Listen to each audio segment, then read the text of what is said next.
Well, you know what they say. People in glass houses sink ships. Indeed, they do. Hey, everybody. Oh, my beard. Pat that sucker down. What's up? How you guys doing? Welcome. Looks like we are live on everything. Sweet. Welcome to another episode of the Power Up Podcast. Happy Monday to everybody. We try to do these shows Mondays, Wednesdays, and Fridays. Man, tell you what, today, one of those days where you don't want to wake up. Everything is fucked. Everybody sucks. You don't really know why. You just want to justify ripping someone's head off. Well, no, not really. That's a Limp Bizkit song. But it was one of those days where it was like, man, I don't want to get out of bed today, but you force yourself to. You get to work and you don't even want to do that. And it feels like it takes forever. That was me today. But we got through it. Hopefully everyone had a good day. I know it's the beginning of the week. It's Monday, we all relate to Garfield. But some interesting news happening in the old pop culture area. But first, if you're new to the show, make sure to like and subscribe. Smash that subscribe button, punch that thumbs up button if you enjoy the show, and make sure to ring the bell to get notified when I go live. Like I said, we try to do the show, whether it's a solo or with a guest, Mondays, Wednesdays, and Fridays, the Power Up Podcast, and then some streaming of games sprinkled out throughout the week. Usually the same time, 8 p.m. We've been quiet, X. We just started up Sword of Mana. Beyond Good and Evil HD is on hiatus because I think my capture card is finally dead. So I've got to look into replacing that when I can. Fun. But we'll try to get through that at some point. But yeah, some interesting articles sprinkled throughout the old internet caught my eye. So we'll cover some of that, maybe find a couple more here and there if we need to. But yeah, let's hop into it. So, Jerry Seinfeld. Once again, in the crosshairs. We heard not too long ago him talking about how woke is killing comedy, which it is. It's not just killing comedy, it's killing everything because it is so stupid and so. What would be there's so many words to describe it, but what am I trying to formulate here? It's destructive, but it's so self-destructive at the same time, because they think that they're combating, so the social injustices all across the world, that they have this internal fear that is happening all around, when in reality, while it may happen every once in a while, it's not the common. It's the old saying that, a broken clock is right twice, but they expect you to then use said broken clock to tell the time throughout your life. And it's retarded. And you tell them that they're retarded for believing in that, and then they get all mad about it. But the irony of the whole situation is that everything that they are afraid of and they declare that is the enemy is this. These people are the bigots. These people are this. These people are that. Uh, the irony of it, everything, is that it's really them, because they project everything onto everybody else. Because they've taken it to the so extreme level that no one in their right mind would think like this. And just because you declare that you're doing this for the greater good, that you're actually fighting for the greater good, doesn't mean that you can then go ahead and be everything that you say that you're against to combat it.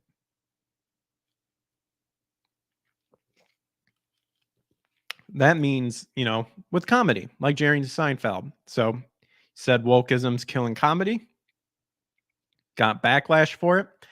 Apparently, that's not it. Apparently, got more backlash. Apparently, Duke students. This comes from our wonderful NBC News, whom we can love and trust and put our hopes and dreams in forever. Have an article here. It says Duke students walk out of Jerry Seinfeld's commencement speech amid wave of graduation anti-war protests. Oof. Comedian Jerry Seinfeld was met with a wave of boos Sunday. Ah, dang it. I think I added boo with an E in the description. Oh, I didn't even upgrade. Whoops. I didn't even upgrade Rumble's end of it. Let's fix that real quick. Oops. Oops, the daisies.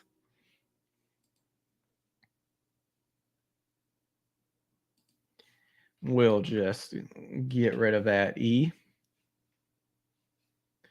Well, they said booze, though. Maybe it's... No, I think I was right. Anyway. Doing some live editing here. I could have sworn I saved my description for Rumble. But there we go. Now we're updated. All right. So he was met with a wave of boos when students at Duke University in Northern California, or California, it might as well be, but North Carolina. My gosh, I can't read. Oh, dear Lord. I got caught up talking about woke because we all know that the epicenter of wokeness comes from California. So you can see my honest mistake. The Duke University in North Carolina walked out just before his commencement speech, the latest in a wave of anti-war protests that took place at college graduations across the country this weekend. Seinfeld, 70, was not only delivering the speech at the school's football stadium, but was also receiving an honorary degree from the school, where his son is currently enrolled and his daughter previously graduated. As the comedian was being introduced, boos could be heard on the official commencement live stream. At least one person in a mortar hat could be seen walking in front of the camera before the stream switched to a different side view. Videos on social media showed a group of students with Palestinian flags walking down an aisle on the stadium field.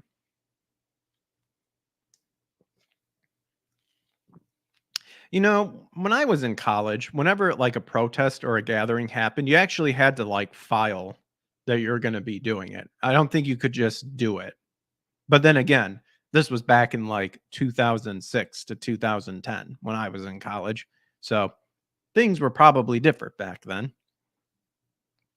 Other students and some attendees in the bleachers also stood up from their seats and began walking out of the stadium. See, this is what I don't get, because no one cares that you'll walk out in the end. So you're just I guess that is the purpose, just to waste time.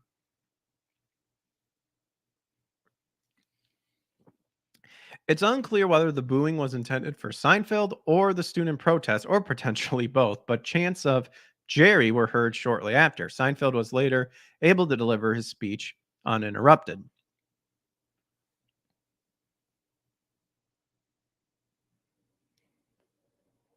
I was just looking at the title of how they worded this, because, you know, they always try to spin it. So we're excited and delighted for the class of 2024 and their families. We understand the depth of feeling in our community, and as we have all year, we respect the right of everyone at Duke to express their views peacefully without preventing graduates and their families from celebrating their achievement, Duke spokesman Frank Tramble said in a statement.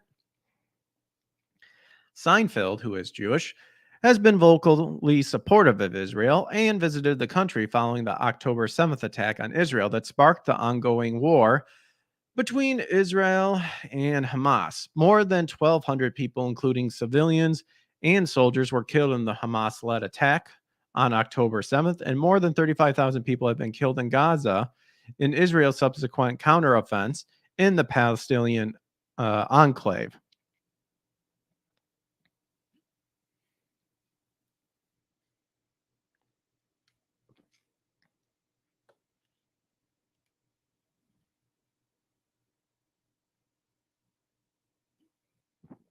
Yeah, noticed how they gave us some body counts, but notice how they purposely made that the Hamas led one was only 1,200. Some civilians, some soldiers. Oh, but the Gaza one with that 35,000 people. Yeah, notice how they went out of their way to include civilian and soldiers. Only 1,200. Oh, but Gaza, 35,000 people. Hmm. Officials say 132 hostages remain captive in Gaza, including at least 5 American citizens. What are they doing over there? Who knows? At least 37 of the hostages are believed to be dead, Israeli authorities have said. Oh,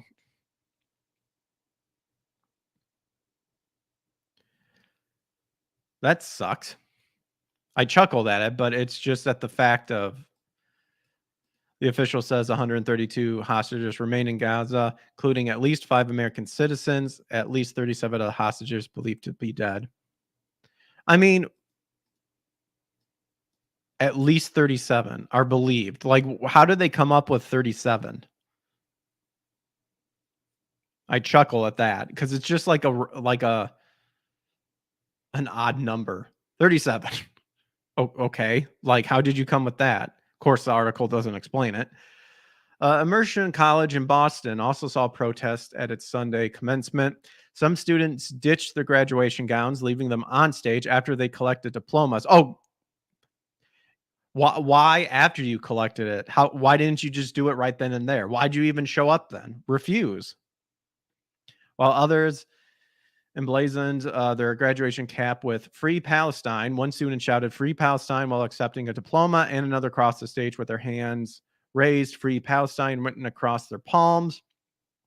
Some students showed off Palestinian flags as they crossed the stage, and a number of graduates donned keffiyehs with the graduation garb. Throughout the ceremony, speakers had to take long pauses during their speeches or speak loudly over chanting students.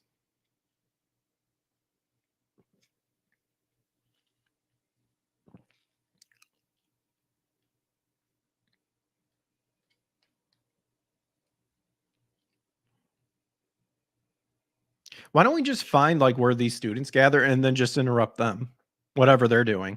Because that's literally what they're doing as well, you know? Of course, if you did that, you'd be the bad guy, you know, but them doing it right then and there, it's all good. Last month, a wave of anti war demonstrations begins to take root on college campuses after students at Columbia University set up an encampment on their university's lawns. Oh, brother. The organizers cited prior university protests as their inspiration, including demonstrations against the Vietnam War and apartheid in South Africa. Students demanded their universities divest from companies that either profit from war or from the occupation of Palestinian territories and cut ties with Israel, with many also asking their schools to call for immediate ceasefire. We all know that these people, if they were ever drafted, would do everything possible to get out of it. They're all talk. All talk. As what Brad Pitt said in Seven, they're just a fucking t-shirt. A t-shirt of the week.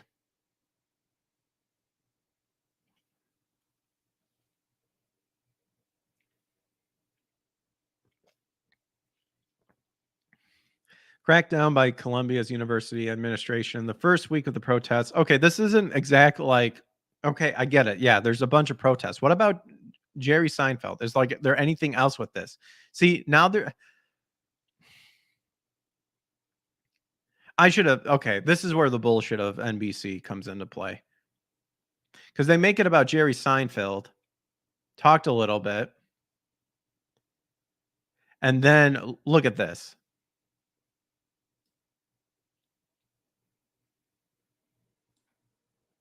So you got that much of Jerry Seinfeld. The rest just padded with pro Palestinian. Yeah, I'm not reading all of this.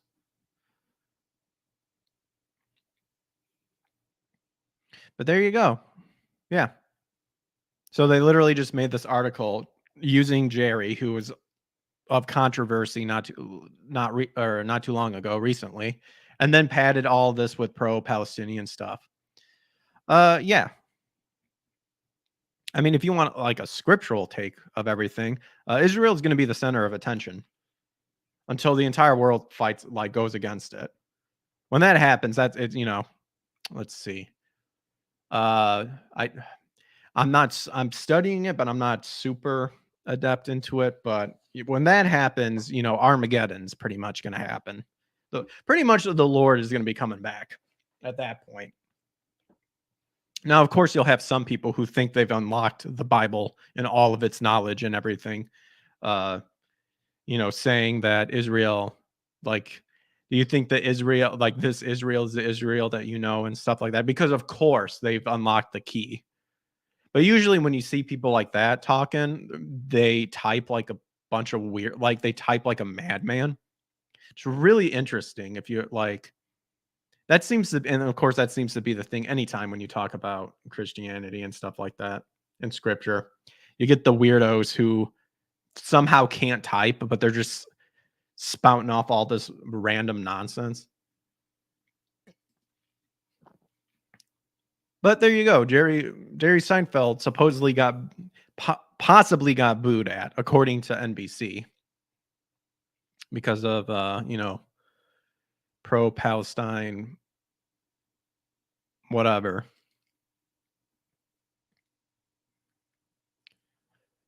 Oh, the insanity. You want to know what's also pretty insane? So when I first made a comment about X-Men 97, got a lot of people mad. A lot of people downvoted my videos talking about how the animation sucks, talking about how I watched the first episode. Story was okay, but pretty much got bashed for it, which is fine. Then hear other people saying that the story isn't that bad. In fact, it does a good job apparently combining a lot of like peak comic moments. But in the end, it flopped. Disney Plus is a dead streaming platform. So, from Fandom Pulse, in spite of mostly positive reviews from both sides of the culture war, Disney's X-Men 97 appears to be a complete flop in terms of viewership. Oh, that's so, what a shame. What a shame. Oh.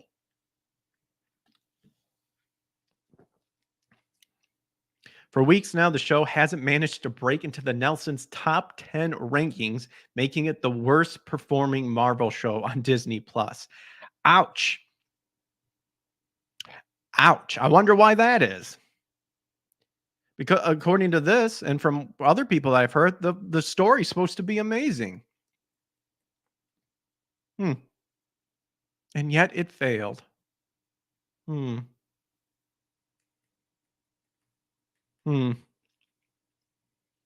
Now, obviously you can't pin it all on the animation, but you can kind of say that the animation isn't good. It's garbage. Like I said, I got blasted about calling the animation garbage. A lot of butt hurt people on X, like clipping moments of it and stuff. Look, I don't care how crisp and clean it looks. There's no passion into it. There's no soul into it. Then who cares? Anime is doing the same thing too. They're doing this very basic, like maybe the concept art and stuff were drawn by real people, and maybe the bare minimum frames were drawn by people, but they're using this 2D, they're using computers to finish the rest of these 2D animation, and it's very, very basic. I say this because look at Dragon Ball Super. Look at the animation of the end of Dragon Ball Z, and then look at Dragon Ball Super. It's night and day different. Super's animation's garbage. They had to clean up the Blu-ray version. We all seen those still frames of those really weirdly drawn, like of Super Saiyan 3 Goku and all the funny faces and stuff like that. We've seen how it looks in the past. Why can't you replicate it? It's because they don't want to put the passion in the drawings anymore. And if there's any sort of passion in the drawing, it's that it's being constrained and held back. Because they're don't worry, we'll finish the rest with technology.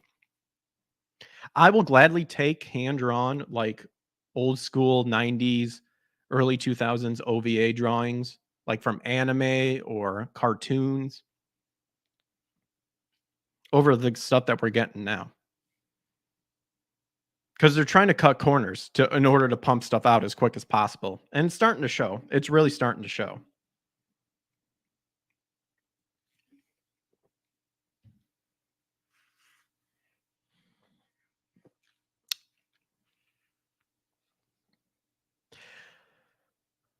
So, in spite of the initial news that the show had managed to draw in 4 million views for its debut episode, which was one of the most viewed premieres for a Disney Plus show, the series didn't seem to be retaining viewers.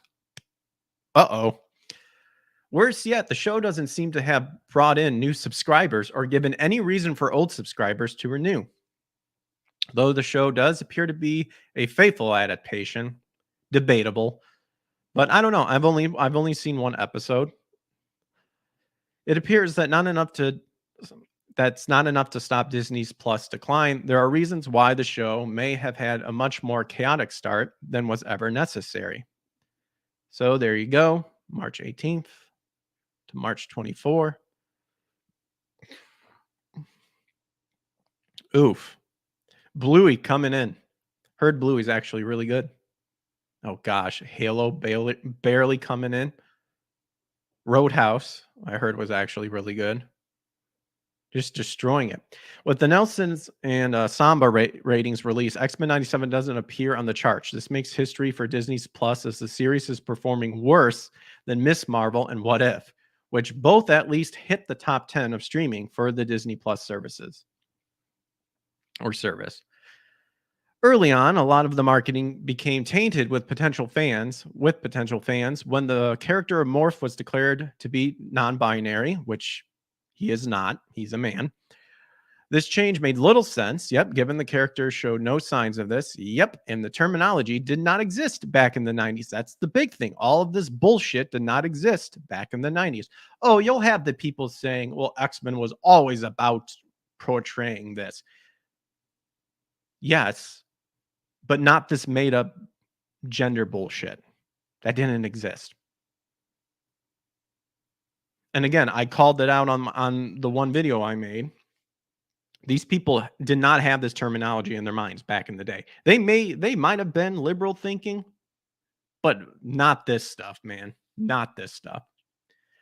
This arbitrary change may have managed to eventually be accepted by former fans of the show, but fan accounts would then continue to throw gasoline on the fire by accusing those upsets of being bigots. I mean, as they always do, as well as saying how the X-Men aren't for them and they shouldn't bother to watch. So yeah, you have X-Men updates. The X-Men have and will always be symbols for inclusion and diversity.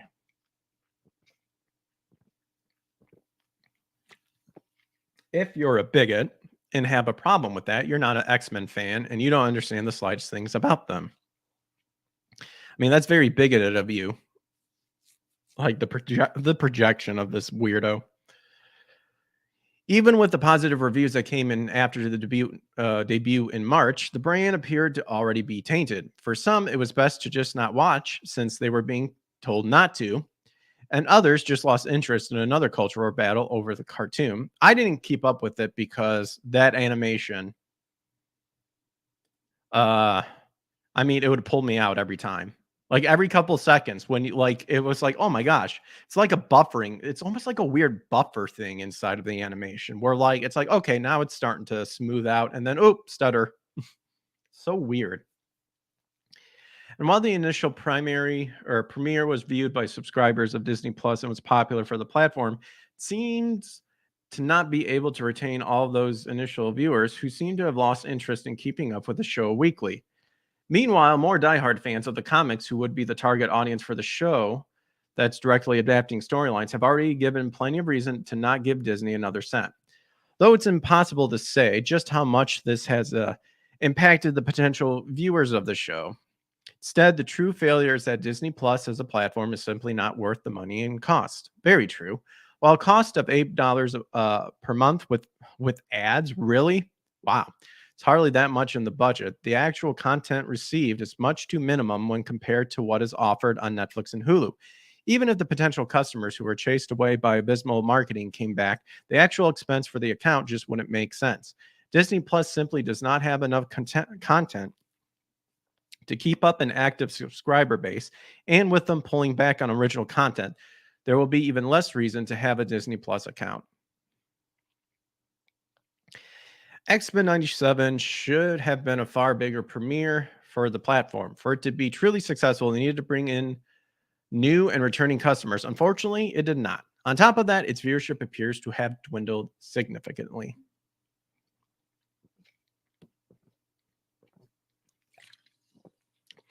That said, the show is being reviewed positively and seems to have generated a loyal fan base, so the likelihood of another season is going to be high. However, there may be cuts to the budget, as the series will also need to find a new person to lead its production after the firing of creator Bo DeMaio prior to the release, which I heard which, you know, possibly give credit where credit is due. He may have left leading thoughts, but he kept that to the wayside and just wanted to give a good product, which I respect that. But he apparently got fired. The reason why he got fired, we don't know. Starting to become more and more the possibility, I guess I should say, is that it seems that he didn't say the stuff that the executives wanted him to say. That's what it's starting to sound like. Said, I believe that stuff, but I just want to make a good product. So I'm not going to say that. I just want to make it. And then just, nope. You got to say it or you're fired. And apparently he got fired. Who knows? We don't really know for sure. Should have been no reason given for the sudden and unexpected termination. Yep. And in an interview back in March, Brad Winderbaum, who heads the animation department of Marvel Studio, was vague on any real details since news of the termination. DeMaio's social media accounts was scrubbed clean, only adding further to the mystery. However, his contributions to the second season are already completed, so the quality of the show likely will not change too much for fans. They need to change the animation. I'll keep saying that forever. What are your thoughts on the supposed failures of X-Men 97?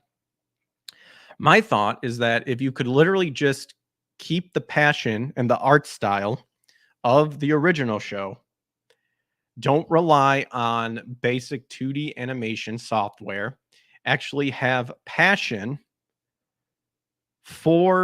in your drawings, then possibly I would have kept up with the 97, regardless of all the stuff that's being attached to it. What's up, Komanga, over on YouTube? But that's my thought. I may still try to give X-Men 97 a chance, but the art style is it's again, you're seeing this in anime too. They are like, there's like an art style called super flat way over in Japan that I kind of did a little research on way back in the day. But this isn't super flat. They are like taking simplicity and they are like taking it to like the bare absolute minimum of what simplicity is, and it's just not working. Comboing that with bastardizing a lot of the characters by getting rid of like beauty and form and stuff like that. Look at this. Look at Wolverine right here. You're having the muscle right here, but there's nothing on the outline. There's no like little details of the form. Look at his Look at his package. But I guess more so, look at the like blue spandex or whatever you want to call them. These like this like blue part of his shorts. Like no detail. Rogue, I mean, they made her into a wooden plank.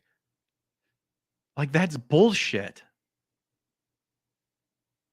Like that little detail is garbage. Jubilee, I like her look a lot better, but just garbage, man. Just garbage.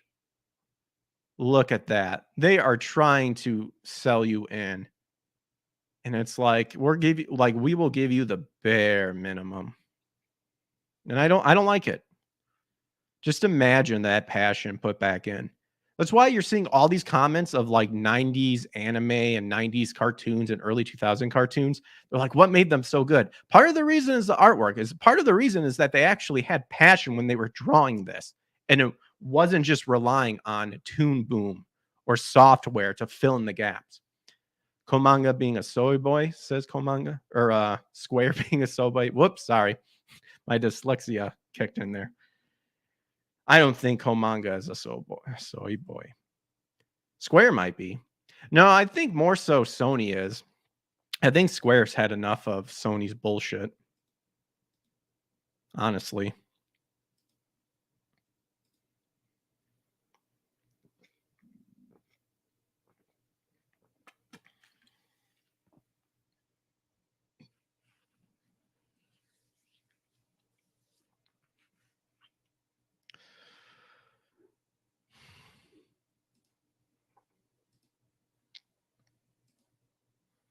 But we'll go ahead and just move over to Square Enix. Check this out, though, before we actually look into the announcement that Square Enix made.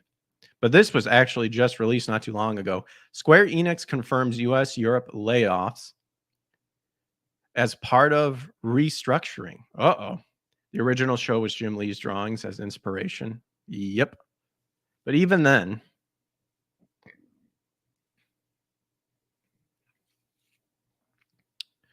yeah. So publishing it and Square Enix collective indie games labels are affected.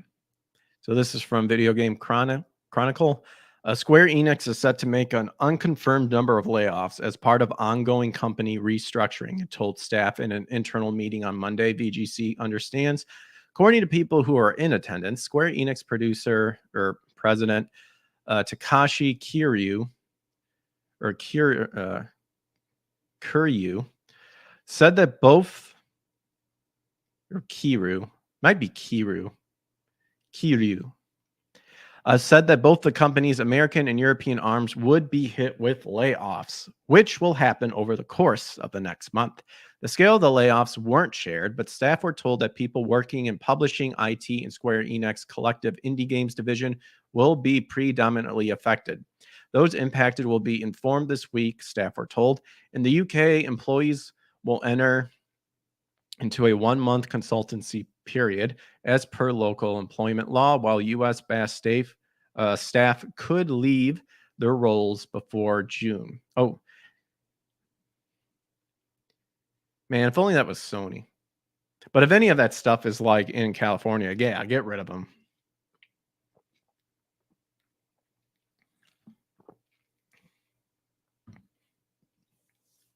Following the internal meetings on Monday, many of Square Enix's main Slack channels were locked, VGC was told. The layoffs coincide with the publication of the company's quarterly financial results today, in which Square Enix said its plans, quote, to rebuild overseas business divisions from the ground up, and has, quote, begun optimizing costs at its European and American offices via structural reforms. So VGC asked for any comments on the story for Square Enix. Kiryu, who was appointed as the Final Fantasy firm's new boss in June 2023, has been enacting a large-scale reorganization of Square Enix's development efforts in an effort to reverse recent disappointing sales of its biggest games. Yep. I hope I am not getting something because I am very hot. But I do know that I don't have the AC running hardcore. But we shall push through. In Japan, Square Enix recently promoted a new group of creators to its executive officers and placed checks on producers' influence over individual projects, according to Bloomberg. Earlier today, Square Enix published a new medium-term business plan, which revealed its intentions to make its AAA games platforming multi-platform going forward. The plan, which the publisher has dubbed Square Enix Reboots and Awakens, lays out a 3-year strategy which it hopes will lead to long-term growth. Square Enix's latest financial results indicated that profits were down nearly 70% from the previous year, partly due to the recognition of the 22,087 million what is that, Zen? I want to say Zenny, but that's from Dragon Ball Z. Oh my good. 100, which I mean, $141 million in losses on disposal of content as as an extraordinary loss. Those losses are related to the cancellation of projects that don't fit with its future strategies, it said, suggesting they may have been either tied to a single platform or rely too heavily on external developers. Uh-oh. We will learn more about that here in a second. So Square Enix said that going forward, it will aggressively pursue a multi-platform strategy that includes Nintendo platforms, PlayStation, Xbox, and PC. There you go. I think they are tired of Sony. They are seeing the writing on the wall that every time Sony does something, people are not happy, and so they're just not going to buy it. By doing this, it will be able to build an environment where customers can enjoy our titles in regards to major franchises and AAA titles, including catalog titles, it said. While not explicitly mentioning in the plan recent Final Fantasy games, including the 7 Remake, Final Fantasy 16, and the Rebirth, 7 Rebirth, all launched as PS5 exclusive, it's been claimed that sales of the latter titles have been underwhelming. Yep.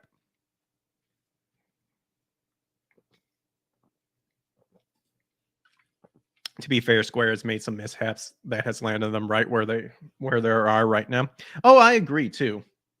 But I feel like a lot of it, I think that and I hope Square has learned a lesson. Yeah, and I think even though obviously Square Enix can obviously have some of this blame here as well, I think possibly with the Stellar Blade stuff and with just the PS5 in general, where there aren't any like original new games coming out and stuff like that. A lot of it's been remakes or what have you. They lost it because Sony didn't live up to the expectation of the PS5. They don't have a good gaming catalog. I can't think of anything for where I would want to get a PS5 exclusive aside from Stellar Blade and stuff like that. I think they're finally starting to wake up.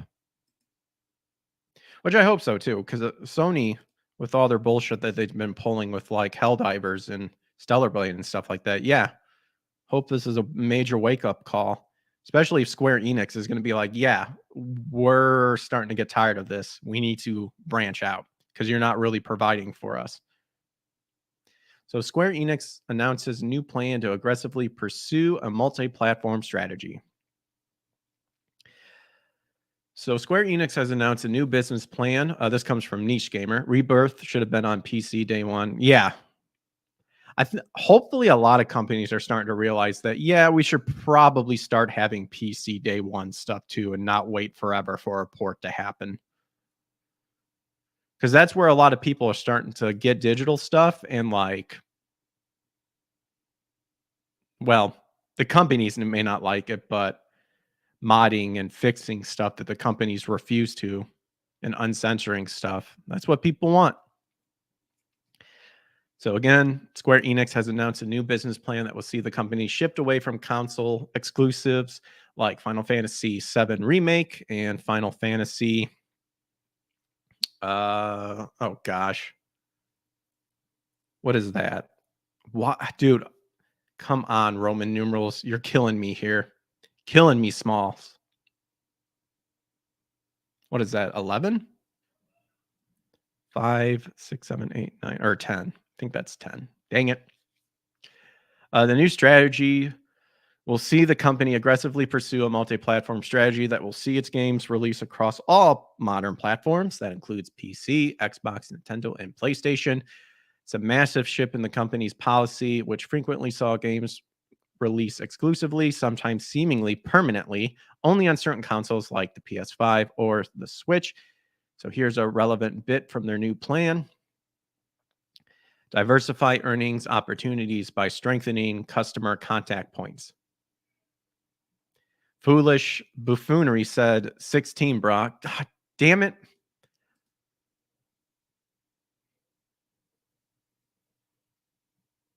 Oh, I thought X was 5. X is 10. Oh my gosh. The V is 5.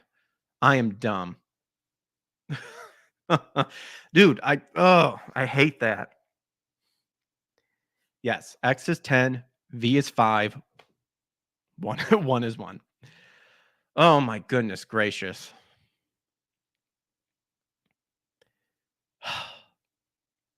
Why can't they just use the number 10? Hell, even use the Japanese what? Kanji or oh, I should know this because I'm Duolingoing it.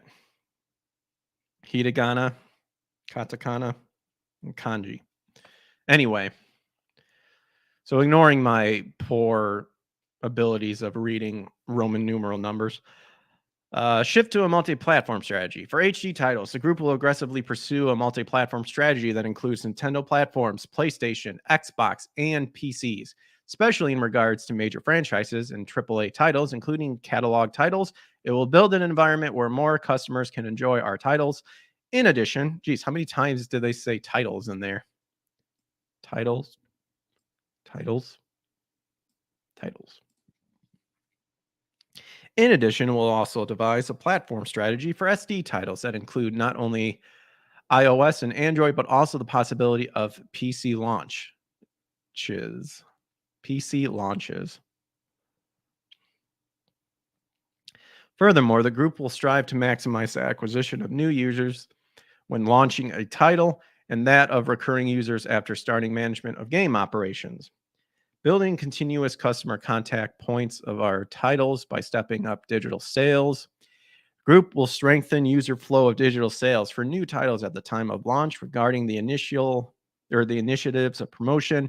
In addition, it will generate the opportunity of generating revenue in our rich catalog's titles lineup, which leads to strengthening its earning base by expanding sales of catalog titles. Moreover, the group will engage in initiatives which focus on the acquisition of PC users. So there you go. Sounds like they have a game plan. Interesting that they refer to like iOS and Android as SD titles.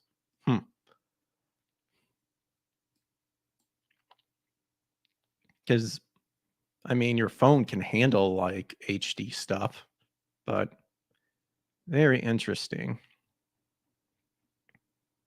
Well, let me know what you guys think in the comments below. Like I said, I'm hoping I'm not picking something up, but I think I'm going to go ahead and wrap up the stream for now. So, couple of articles that caught up. Probably just need to get away from the PC, to be honest. But yeah, we were on YouTube, Rumble, and X. So thanks to everyone who hung out. Like I said, man, my reading was terrible today, but whatever. But hopefully tomorrow we will continue with Sword of Mana. We're really enjoying that game, so don't miss it. I plan on doing that 8 p.m. Central Time. Pretty much everything should be at 8 p.m. Central Time. Like I said, Power Up podcast with either guests or me. Just a solo show, Mondays, Wednesdays, and Fridays. And then with gamings on Tuesday, Thursdays, and over the weekend in the afternoon. But on the weekdays, 8 p.m. Central Time. So make sure to hit the like and subscribe button and turn on notifications to get notified when I go live. Really appreciate and blessed and humble that you guys hung out with me tonight. And if you want to Support the channel beyond just pushing the algorithm. Check out the membership and subscription tiers. All right. Yeah. Like I said, I should probably dip. So you guys have a good rest of your night. Take care. God bless. Catch you on the flip side. Peace.